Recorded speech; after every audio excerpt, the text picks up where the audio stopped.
Señoras y señores, muchísimas gracias por continuar con nosotros. Vamos a hablar con Melanio Paredes, prominente dirigente del Partido de la Liberación Dominicana, ex ministro de Educación, ex ministro de Industria y Comercio. Y vamos a conversar con él de distintos temas. Muy buenos días, Melanio, un placer tenerte por aquí. Felicitarte en tu rol de escritor, sigue en las publicaciones. Sí, sí. Y un poder de convocatoria que tiene. Sí. Hay un amigo común que me falló y por eso no pude acompañarle, pero ya en otras ocasiones será. Melanio, la gente se pregunta, ahí estaba leyendo un artículo en el Nuevo Diario, la encrucijada que se le presenta a la gente frente a la falta de cupo en las escuelas públicas, de tener que irse a colegios sin poder pagar. Y la gente se pregunta, bueno, pero ¿quién está diciendo la verdad? ¿Qué es lo que está pasando? Usted que fue ministro de Educación. Si hay una actividad que requiere rigurosa planificación, es la educativa. Escuchaba el comentario de ustedes y respecto a la Altagracia y Verón, debo decirlo porque me han escrito de allá, tengo excelentes relaciones con el alcalde y me pasaron la información. Lo cierto es que los 3.000 y tantos demandantes sin cupo de Verón es parte del desplazamiento de familias que se han ido a ese polo turístico y que han dejado y abandonado escuelas de la frontera o el noroeste. Si hay dos polos en que se ha producido ese flujo y ese desbalance entre demanda y oferta, son el Gran Santo Domingo y la Altagracia, por un tema elemental. La gente busca medios de vida y se desplazan hacia esas comunidades porque son las que han tenido un mayor desarrollo en términos poblacionales Gran Santo Domingo, en términos de empleo, la Altagracia. De manera que los 3.000 y tantos demandantes sin cupo de la Altagracia, o de Verón básicamente, yo no lo pongo en tela de juicio, es real. Ahora, ¿se puede proyectar eso a todo el país? No. Ahora, son 5.000 los cupos faltantes y que han sido, conforme a lo que informa el ministro, suplido con el bono de los $500. No.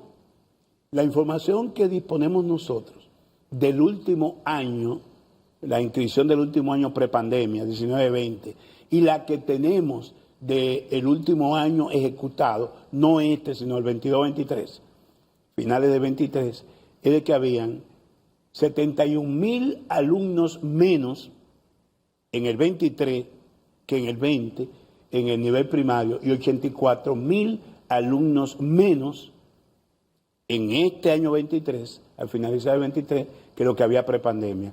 Eso suma 155.000 niños y adolescentes fuera de las aulas.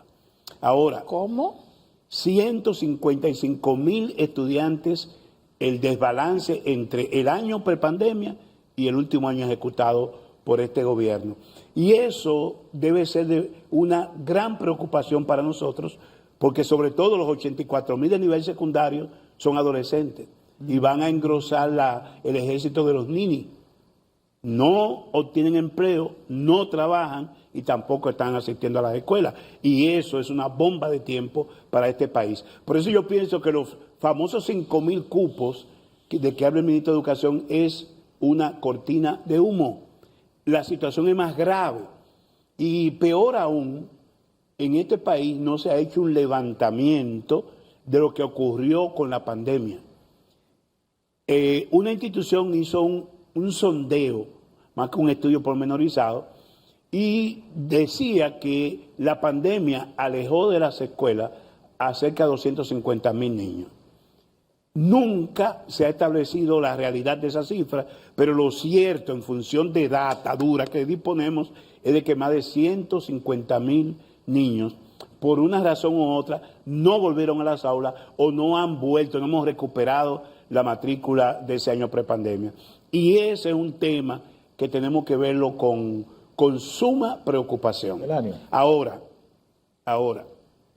insisto en que un problema de planificación, porque fíjense que el año pasado el ministro habló de los mismos 5.000 demandantes sin cupo y ofertó 5,000 bonos de $500 y este año hizo lo mismo.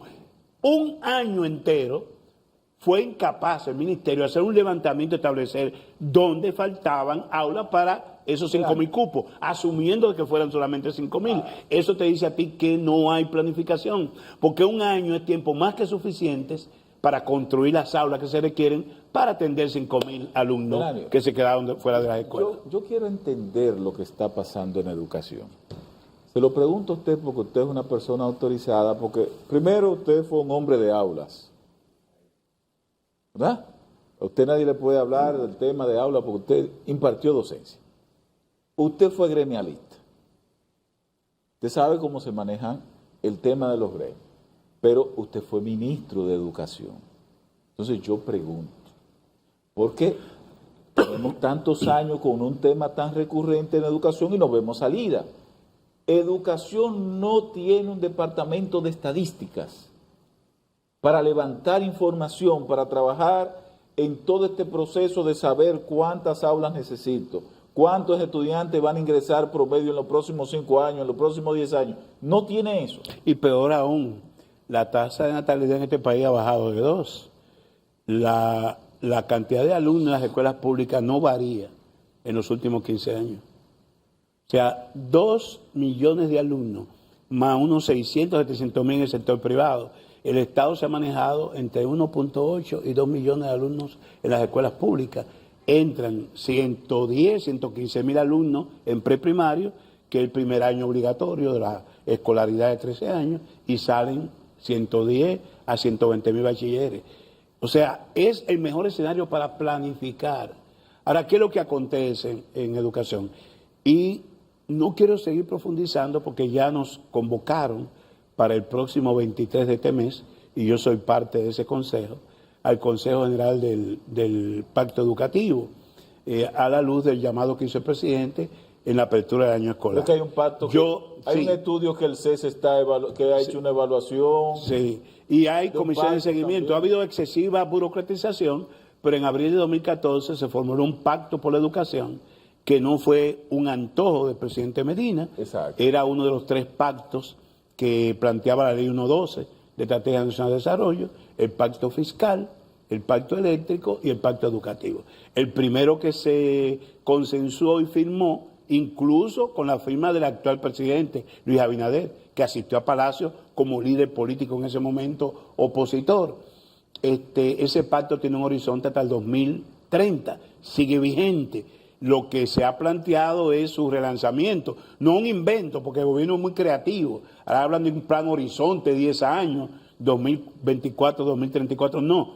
Tenemos que hacer una evaluación de lo que ha acontecido con el pacto educativo, que tenía un objetivo fundamental: monitorear los impactos de la aplicación del 4% en materia de inversión educativa, que se comenzó a ejecutar en el 13, y ya tiene 11 años. 11 años. Entonces, lo fundamental de ese pacto, y por lo que yo he abogado durante todos estos años, en mi gobierno y en este, es que se cree un sistema de medición de impacto, de indicadores de impacto, que nos diga cómo ha impactado la aplicación del 4% a los alumnos, a los docentes, a las familias y al sistema en su gestión, en la eficiencia de la gestión. Porque en definitiva, todo lo que tú planteas tiene 2 explicaciones: falta de continuidad de las políticas educativas. Cada ministro viene con su librito, y en ocasiones, en cada gestión, cuando hay un cambio de ministro, como ocurrió en los pasados 4 años, el ministro que sucedió a Roberto Fulcar acabó con la gestión anterior. Dijo que encontró un caos. Entonces, si no hay continuidad de política en educación para tú poder ver resultados y que sean trazables, que sean medibles, tú tienes que hacer darle continuidad en el tiempo. En 4 años tú no ves resultados, tú ves años en 6 años. Sí. Los bachilleres que salieron ahora son el resultado de 3 o 4 gestiones distintas. Entonces, por eso es importante medir en el proceso con la prueba diagnóstica como aconteció, y tenemos la del 23 que nos dice que retrocedimos. En el 22, el 18% de los alumnos de tercer grado decía que tenían comprensión lectora. Pues eso bajó a 17.7% en el año 23. Entonces, es un indicativo de que andamos mal. Y peor aún, hoy se está hablando de la posibilidad de fusión de instituciones. Y yo digo, por Dios, este gobierno debe dejar la política cosmética. Parece que hoy, ante la posibilidad de una reforma fiscal muy dura, que pudiera cargar a la ya exhausta clase media, se pretende dorar la píldora con una supuesta reducción de instituciones del Estado, que sí, siempre hemos demandado mayor eficiencia en el Estado, que hay duplicidades, es verdad, pero tanto el Banco Interamericano de Desarrollo como el Banco Mundial, como el Fondo Monetario Internacional dicen que aquí se requieren alrededor de un 3% del PIB para conjurar el déficit del alto endeudamiento que este gobierno, que este presidente contrajo durante los últimos 4 años. Y que esos más de 200.000 millones de pesos que requiere ahora el Estado para equilibrar sus cuentas no se consiguen con simple reducción de gastos ni con reducción de elevación, que implica más impuestos. Déjeme interrumpirle. Pero si el país necesita, si el gobierno necesita 250.000 millones de pesos, yo tengo entendido que a través de la eliminación de subsidios, de reducción de exenciones, de eficientización, por ejemplo, del cobro del ITEVIS y otros impuestos, ahí yo tendría casi un 3,5%, que serían más de 250.000 millones, y no habría que hacer nada. Aparte de la parte diplomática y digamos, de reconocimiento que hace el Fondo Monetario Internacional, como pasó justamente con Blinken. En esa rueda de prensa se habló de bondades, no de la agenda oculta de exigencia. El Fondo Monetario Internacional dejó exigencia a este país, y si no aumentan los impuestos, no hay más préstamos. Y ha dicho ese Fondo Monetario Internacional que eso no da, que eso sería, como dicen en el campo, peñico de ñoco. O sea, que ni por evasión, ni por eficientización, ni por reducción del gasto se pueden conseguir 250.000 millones en un año. Y eso es a lo que el gobierno no quiere enfrentar. Seguimos con una reforma constitucional del Congreso que ya la gente comienza a olvidarse, porque ya no son 37, era el que planteaban la disminución. Es 53. Bueno, ya no es la cantidad de diputados que planteaba el presidente, ya no se habla de los candados, ahora se habla de unificación de las elecciones para el 32, de reducción de 17 diputados para el 28, pero no, de 10 a 15. ¿En qué impacta eso la vida de los dominicanos? Sal a la calle y pregúntale al dominicano si sus problemas son de que reduzcan los diputados, o que unifiquen las elecciones, o que le pongan candado a la Constitución. No. Este país está confrontando serias dificultades en términos de su calidad de vida. Comida cara, apagones sin cesar, inestabilidad e inseguridad en las calles y en los campos. Esa es la situación que tiene que enfrentar el gobierno. Y sigue en la periferia. Hoy se va a hablar de la reducción del Estado, pero esa misma consigna y ese mismo planteamiento lo hizo este gobierno al principio de su primera gestión. Hoy no se habló de reducir a un solo consejo, todos los consejos de las sedes. ¿Y cuáles han sido los resultados? ¿Hubo economía? No.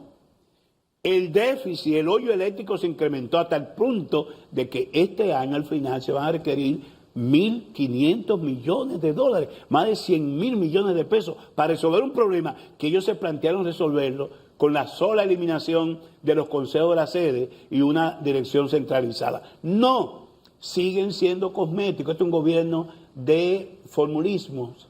El pacto eléctrico se aprobó en el primer año de gestión de este gobierno.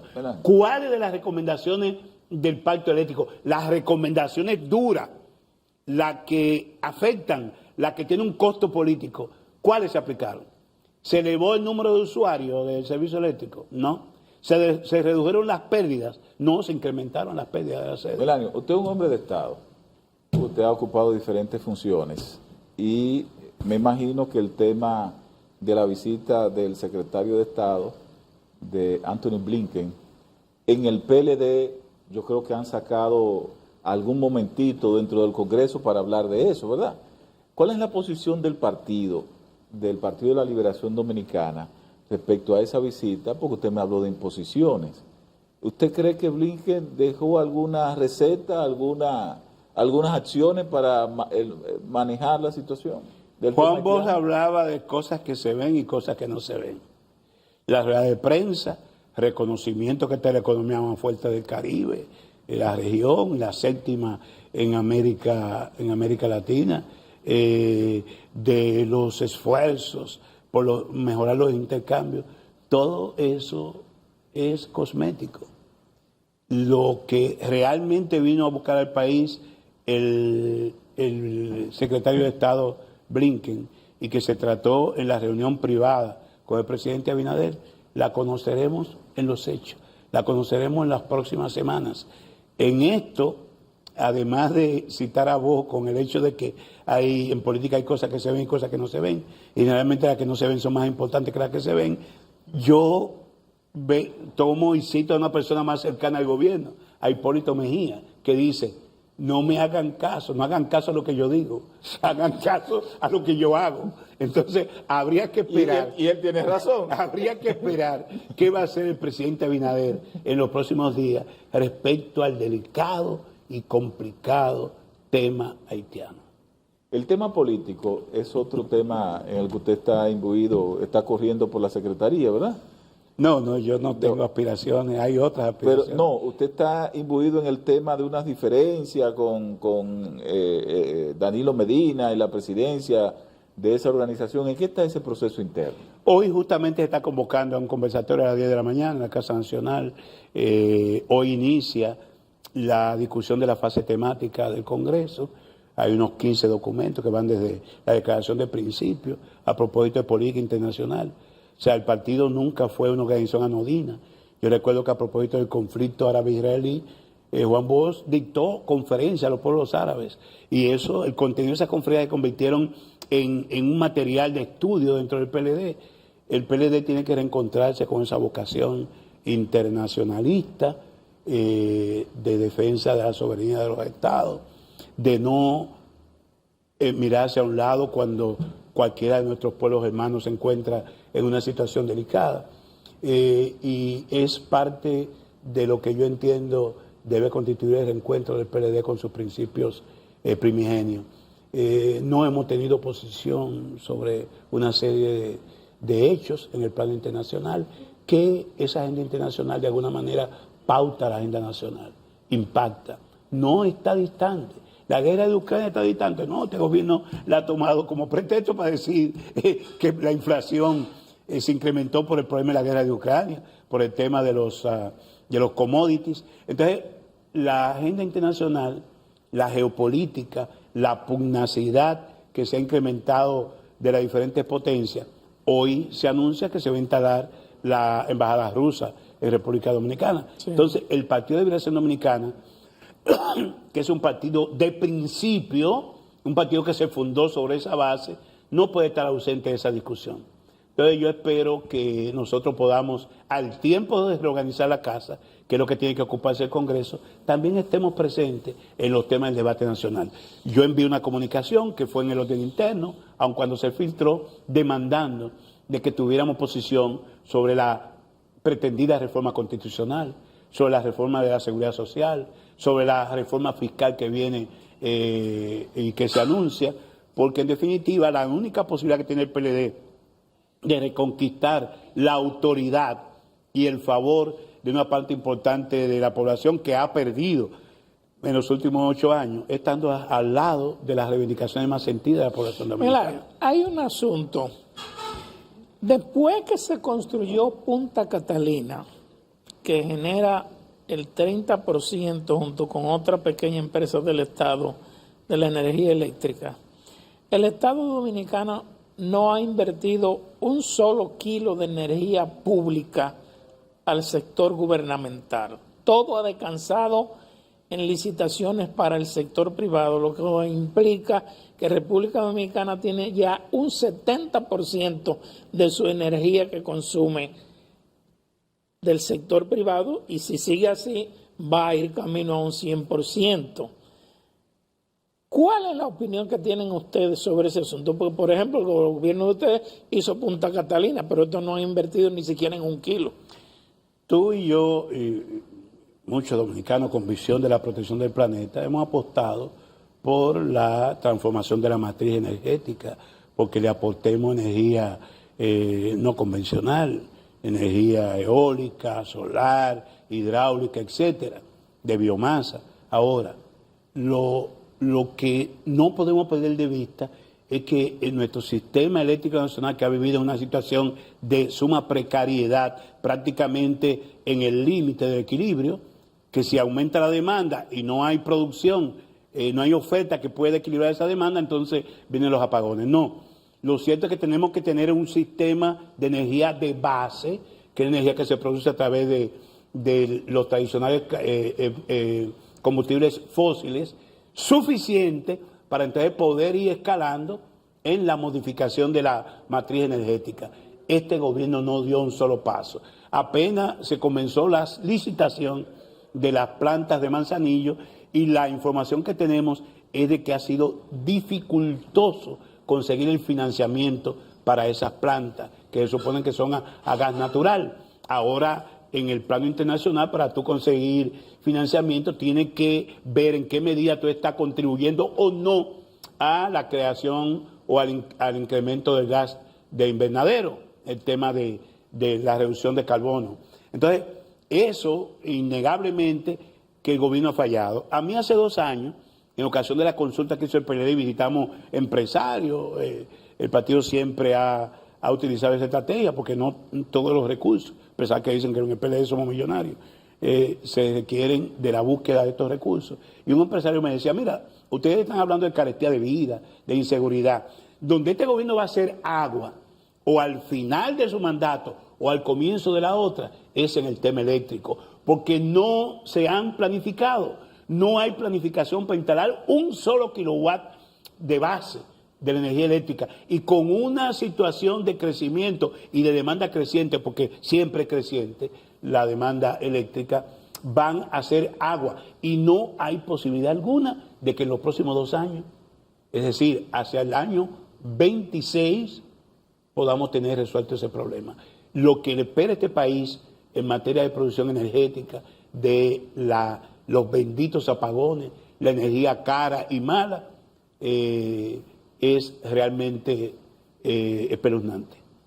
Pero el presidente dijo en enero del 21 y ahora en este mismo mes que primero que podíamos venderle energía a Haití, ahora que podíamos venderle energía a Puerto Rico. Si el presidente Luis Abinader no se desembaraza de ese asesor que solo lo orienta para buscar popularidad y se pone el traje de estadista para enfrentar los problemas, presidente Abinader no es vendiendo sueños, no es con cosmético para dorar la píldora. Este país tiene serios problemas de equilibrio financiero, de equilibrio eléctrico, problemas de inseguridad, señores. Vimos a nuestra flamante, que yo espero que tenga una buena gestión en interior policial, el viernes, andaba una caravana por los barrios, supuestamente los barrios calientes, exhibiendo... Y era una caravana, no era un operativo. Una caravana de vehículos policiales. Yo pensaba que estábamos en campaña electoral, y los muchachitos de los barrios victoriando a la policía, diciéndole a los delincuentes, ocúltense por hoy y por mañana, que estamos haciendo un operativo para que ustedes sepan que mañana, que no vamos a estar aquí, ustedes vuelvan por sus fueros. Benario, pero yo entiendo, a veces no entiendo. Mira, es dramático y uno se ríe. Porque ese pero mismo es que asesor, parece caricaturesco esto, ¿eh? Pero que ese mismo asesor asesoró a 2 presidentes de ustedes. Sí, y yo lo conozco muy bien, porque yo estuve del 2005 hasta 2012 sentado en una butaca frente al señor de Bengo y a Gamarra, que fueron asesores de la Comisión de Comunicación Estratégica de Leonel Fernández. Y lo que siempre escuché a ese señor decirle a Leonel Fernández, usted tiene que fijar el tema de la semana, cada domingo o lunes. No, usted tiene que fijar el tema de la semana para poder manejar la gobernanza. En ningún caso para solucionar los problemas, para poder marear a la opinión pública con los temas que nos mantengan embullados, como dirían. Usted quiere decir que de lunes a domingo aquí están mareando a la gente. Embullados. Entonces, yo le digo a ustedes, O sea, la semanal es eso para un usted. buen asesor electoral tiene como materia prima el populismo. Un buen asesor gubernamental tiene como materia prima la gobernanza, la eficiencia a nivel de ejecución del Estado. La semanal es un invento de ese señor y seguirán con la semanal antes que afrontar de manera decidida y con los costos políticos incluidos de resolver el tema del desequilibrio fiscal, Finalmente, eléctrico, de inseguridad y de carestía de los precios Melanio, de consumo. ustedes han estado trabajando en el asunto del Congreso. El Congreso no es en septiembre que se termina. Sí, en principio el presidente venía planteado un Congreso de 45 días. Nos pusimos de pie y dijimos, no hay que ir a la carrera. Vamos a tomarnos 3 meses, sabiendo de que quizás no íbamos a poder cumplir esos 3 meses. Porque lo cierto es que hay una resaca después de pasar unas elecciones. Y más un partido que perdió prácticamente su representación en una gran parte de las instituciones del Estado. Entonces, vamos ahora, entre el 9 y el 16 de este mes, a la discusión de los temas, las áreas temáticas. Hay plenarias que van a ser virtuales el 28 y 29 de septiembre para concluir con esa fase. Y entonces vendrá, una vez se modifiquen los estatutos, el proceso de elecciones del Comité Central, el Comité Político, el presidente y el secretario general del partido para el mes de octubre. Eventualmente, si esto se retrasa, entonces estaríamos ya juramentando las nuevas autoridades del partido para el 51 aniversario, que es el 15 de diciembre. Esa es más o menos el panorama en términos de la agenda del Congreso.